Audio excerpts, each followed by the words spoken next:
Hey you guys, this is Jessie. This video is specifically to help you with the Chapter 9 reading quiz and the Chapter 9 homework, the math problems that are in there. It does not really cover the mass, volume stuff. I feel like those are fairly straightforward algebraic ratios, and the sample problems in the book are really good. So make sure you're going over those. I will also post another short video later this week that will be specifically directed, particularly at the Part 2 exam. My hope is that these are very specific examples that will help you guys succeed. Okay. First example problem. Let's say that I have a solute that has a density of 2 grams per milliliter, for example, and that I have 75 grams of it. And I dissolve that in 150 mils of water.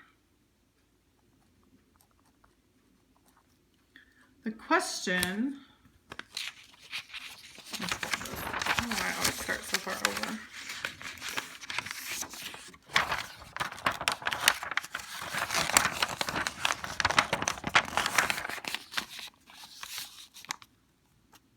The question is, what is the volume of the solute? And what is my volume percent? Volume to volume. Okay. Well, I can figure my volume of my solute because I have the density and the mass. So I need to end up in milliliters. I'm going to go 75 grams divided by 2 grams per milliliter. So my grams cancel and my milliliters end up on top. And I'll have 37.5 milliliters of solute. And then my percent is just that value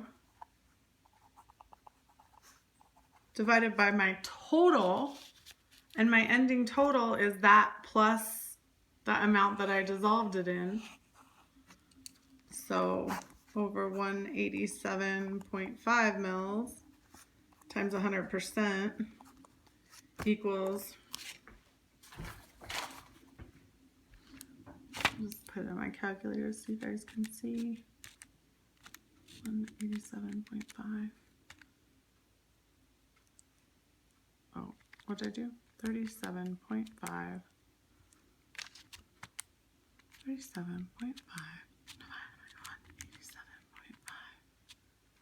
times 100,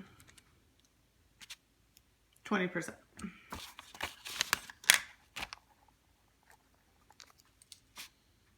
Guys, that should help you on one on the quiz. The only one that has math on it. Okay? Now I want to talk a little bit about some specific stuff from the homework. Again, the mass, volume stuff is really important. I think your book does a good job of it. I just want to walk you through a couple of examples that are a little more intense. First, I want to talk about writing the total ionic equation. This example is the example that it talks about in your homework, and I thought we could talk about it here so you didn't have to spend time reviewing it when you're in your homework. So we've been talking about ions, solubility, dissociation, dissolving. We're all familiar with the concept of something dissolving, and that's exactly what happens when you put it in solution. It dissolves. So just because I have potassium carbonate here does not mean it's going to exist always as potassium carbonate. When I put it in that aqueous solution, I'm actually going to get 2 potassium ions in aqueous solution plus a carbonate.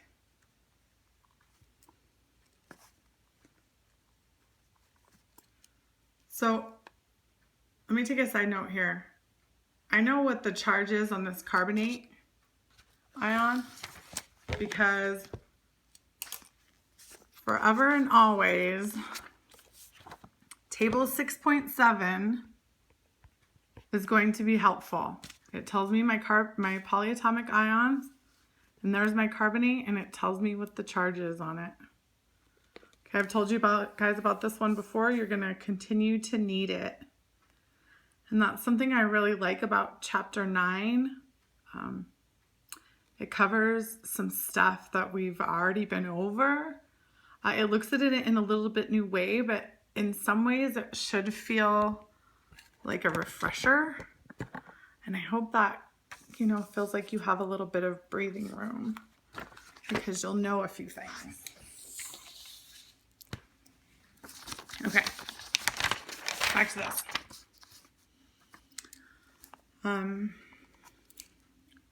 Hydrogen and bromine are also going to dissociate.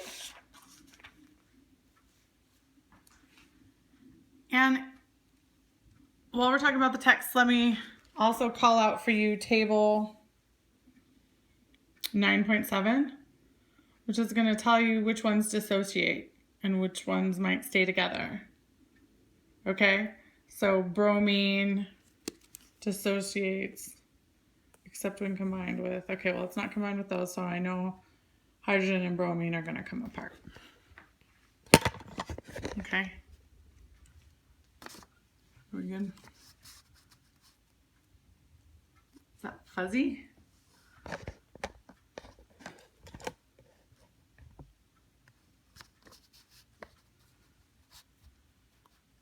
I hope that's not fuzzy. It looks fuzzy.